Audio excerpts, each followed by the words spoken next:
Hello all, how are we getting on? Hope you're all alright. So we're back with another video on the channel. Back with the 2023-2024 season review, where it started off so full of promise, following on from last season's playoff achievements, but ended up in an absolute shambles. Saw us finish just 6 points above the relegation zone. But before we get into the video, there's a few things to tidy up.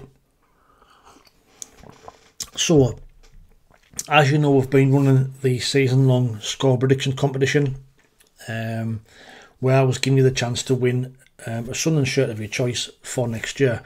The winner of the competition on 38 points is Kenneth Allen. So well done, Kenneth. Great performance all season long. You're the winner of a new SCFC shirt, home or away, whichever one you want. So the email is in the description below. If you let me know what size you want and let us know your address, once the shirts come out, I'll order you one. Fingers crossed I can get one. I'll order you one and I'll get it posted out. So well done to you. We will be running that competition for next season as well, with a few different tweaks to the format. Also, we had the Italy shirt for the last 3 games of the season, where we were asking you to predict the total number of goals. Now, there wasn't anybody who predicted 4, but there was a 3 and 3 5s. So those are Goose Mav, John T, David Newell and Banks and Bell. So I'm going to put them into a hat, or into the Stella Cup, if you like, and we'll draw a name out. So we've got, if you can see that, David Newell, he goes in. We've also got Banks and Bell.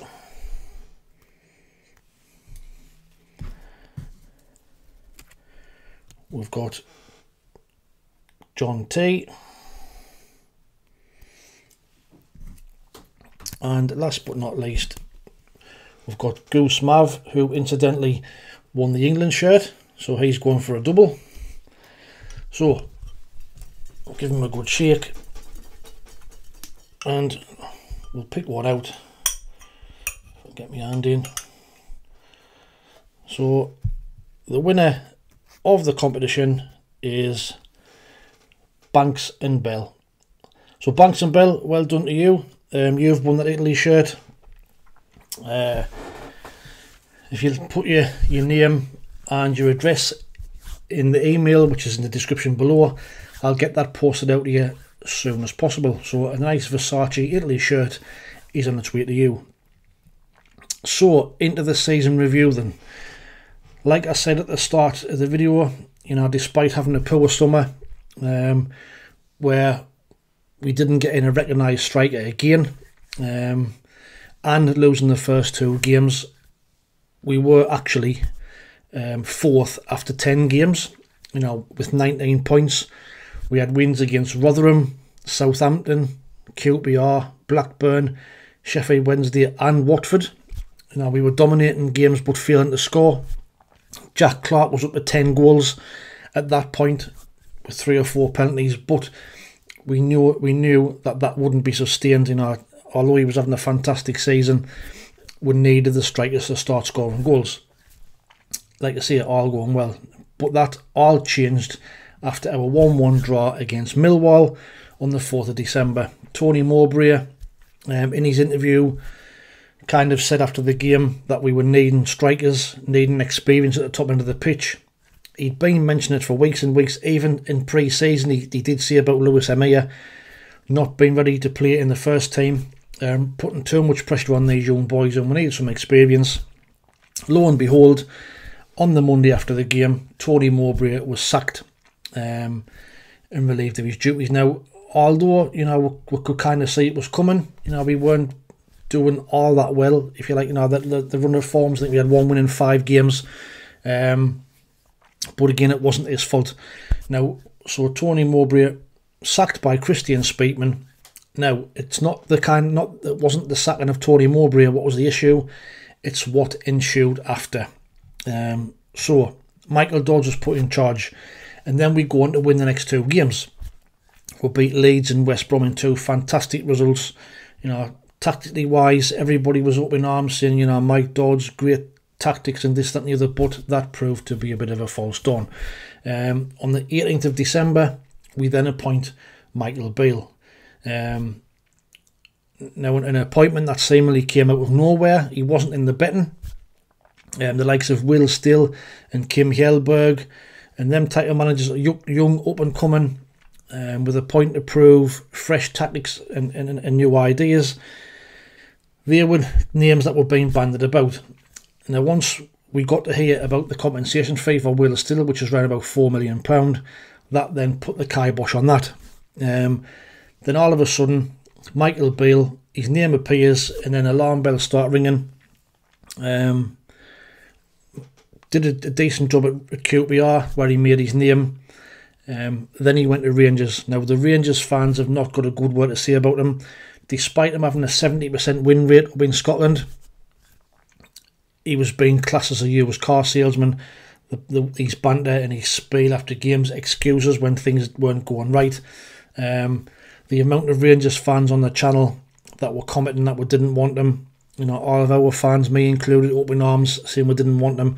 And it just proves that Rangers fans and Sunderland fans are a good judge of character, because it ended up in an absolute nightmare. He lasted 2 months in 12 games. After those 12 games of watching some horrendous football, 4 wins, 2 draws and 6 defeats, and a goal difference of -3 during them games, that was enough for Speakman to backtrack and get rid of the manager, who, in his words, by the way, said, "In the first 2 days on the training pitch, the boys are doing some of the best work I have ever seen." Well, you know, if that's the case, it just shows you how good of a good judge of character Christian Speakman is.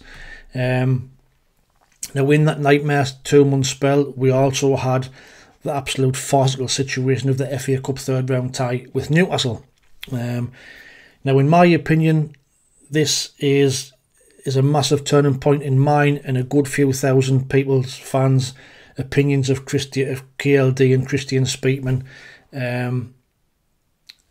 Was an absolute embarrassment. You know, allowing the Black Cats bar to be kind of sold off and decorated in Newcastle colours and slogans was an absolute disgrace, and it showed, in my opinion, the absolute lack of respect for the fans by KLD and by Steve Davison and by Christian Speakman, and just shows you how out of touch that KLD is with the fan base, if he thought that that was acceptable to let that happen.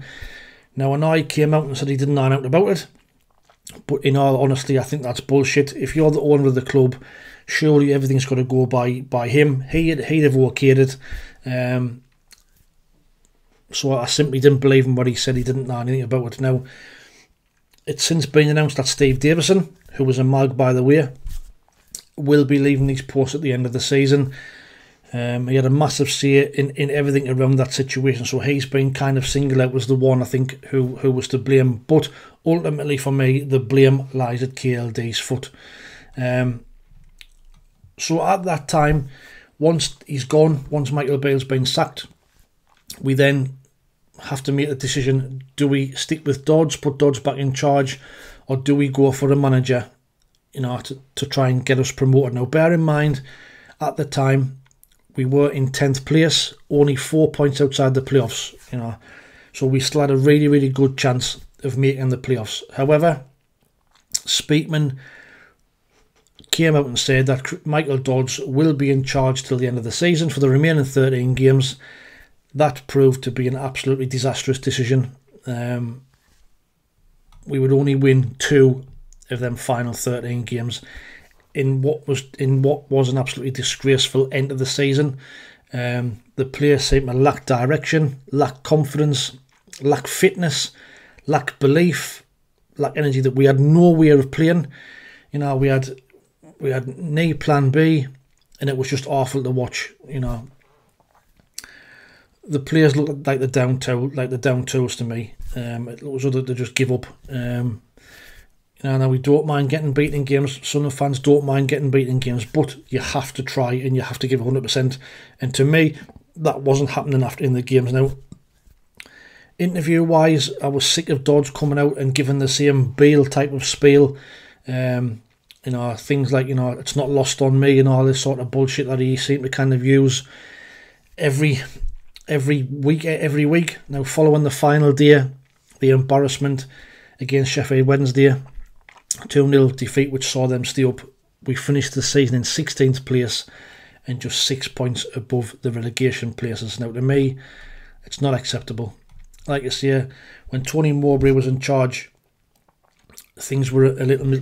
We were doing well. We were playing some nice football. Although we weren't scoring goals, we were actually winning games and we're still in around the playoffs. Now, these stats that I think are unreal.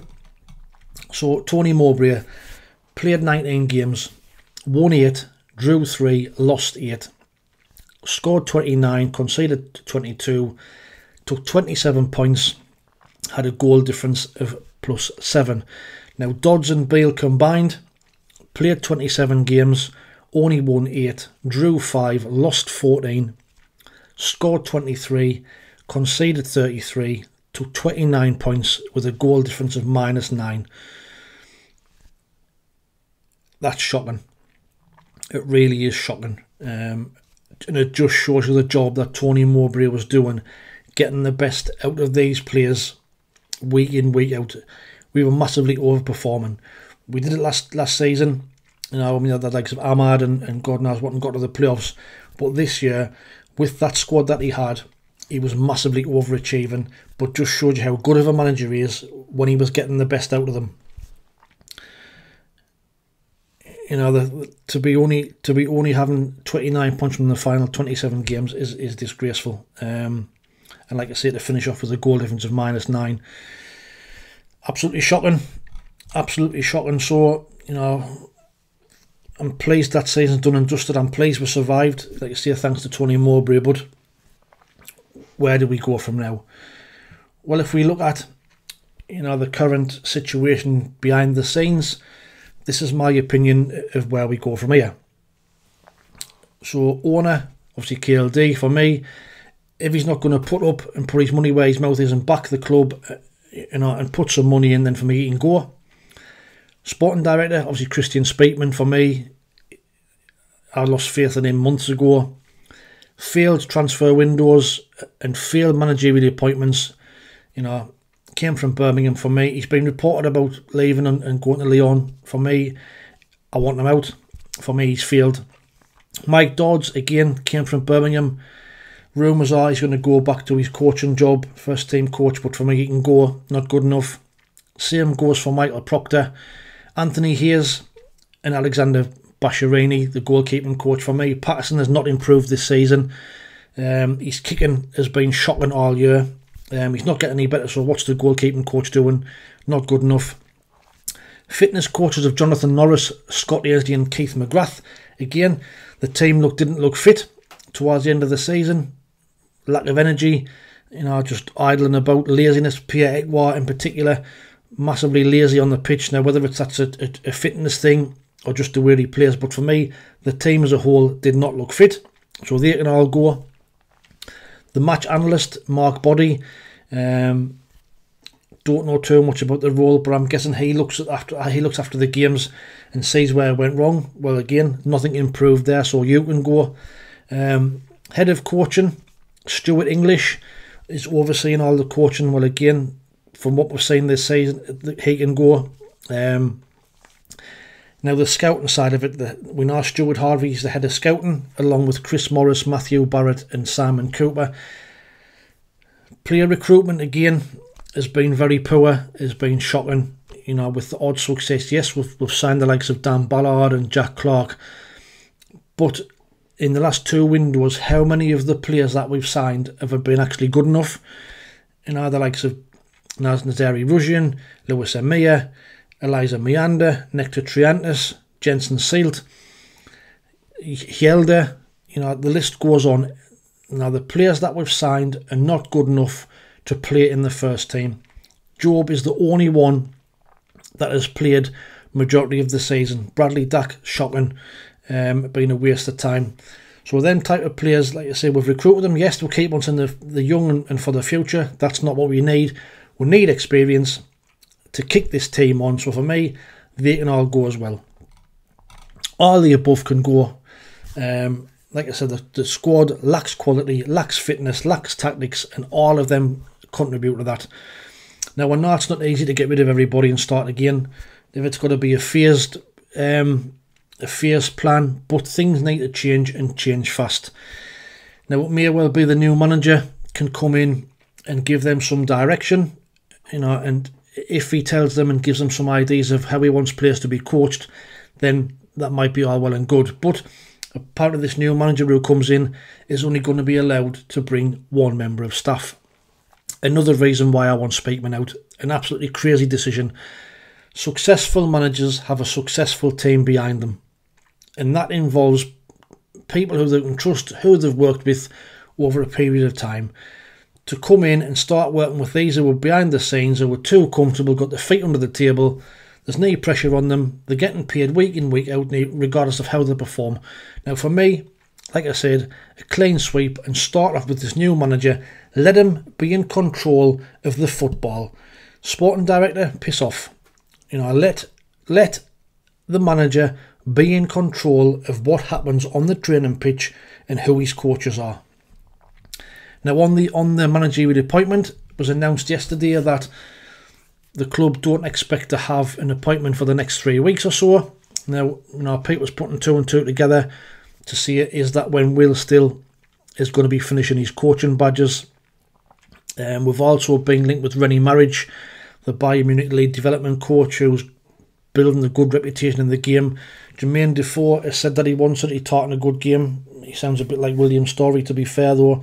Saying he can attract all these Premier League players, and he's already got his backroom staff, including likes of Paul Bracewell and what have you. Steve Cooper, Paul Higginbottom, all these type of names. But it's looking like it's going to be between Will Still or Rennie Marriage. So out of those, who would you want? Now, when before Michael Beale was appointed, everybody was massively wanting Will Still. Now, another name to chuck in the hat is Liam Rosenior. He's just been sacked by Hull. Did a fantastic job with them. Just missed out on the playoffs. He was shortlisted for manager of the year in the championship. So another young up and coming manager. Would you like him, or would you like the likes of Still or Marriage, or would you want experience like Cooper and Higginbottom? But let me know what your thoughts are in the comments below. But until it's confirmed, there's no point speculating, because it could be something totally wide of the mark. With Will Still leaving Reims, it does leave the door open. There's no compensation to pay, but we'll just have to wait and see. They've said it's going to be 3 weeks. We'll have to wait and see. On the playing side of things, well, if all the rumours are true and what we've been seeing on social media, and we're going to lose the likes of Patterson, Hume, Ballard, Dan Neil, Jack Clark, Job, Nasri Russian apparently unhappy and wants to move back to Ukraine. That's going to leave us with this squad. So we'll have Nathan Bishop, Alex Bass as goalkeepers, Adji Alicia, Dennis Serkin as full-backs, centre-backs Luke O'Nien, Leo Helder, Joe Anderson, Jensen St. Nick to Triantis, right-back Timothy Pembelia, midfielders of Romain Mundle, Tommy Watson, Pierre Ekwa, Corey Evans, rumours are he's gone, Abdullah Barr, Jay Matetia, Roberts and Chris Rigg, and centre forwards of Lewis Amir and Eliza Mienda. Now, if that's the squad we're going to be left with, then we're already relegation material anyway. You lose the likes of Jack Clark and Ballard, then we are a League One team, simple as. So there's some massive recruitment to do in the summer. Hopefully not all those players will leave, but I've just got a feeling that all these players who have performed quite well this season will potentially go, and will be left with a rebuilding job again, signing more young ones. Now, for me, that's what the model's about, is what Christian Speakman said. If we make a massive profit on Jack Clark, he'll come out and say, well, the model's working, which to me is bollocks. Not what we want. To be a successful team, we have to keep our best players. To me, Jack Clark loves playing here, but he might be forced to leave because Speakman will take a big offer. So that's kind of put the 2023-2024 season to bed. Let me know what your thoughts are on the video. Give it a thumbs up if you like it. It'll help get it to more people if you don't mind.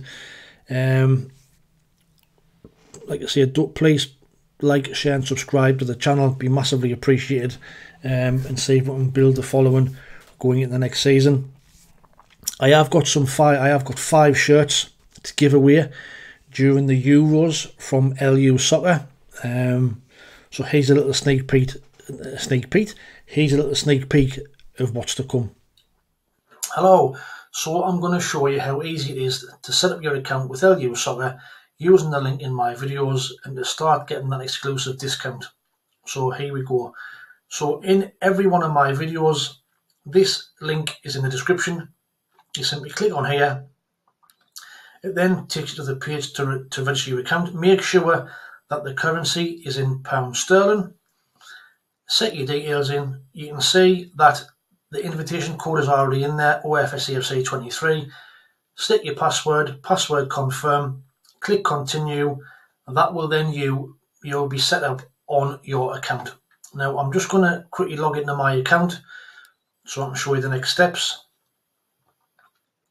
So you log in. On here you click on my coupons, and then you'll see you have this my coupon. Now click on there and it gives you your discount. So there's your discount there.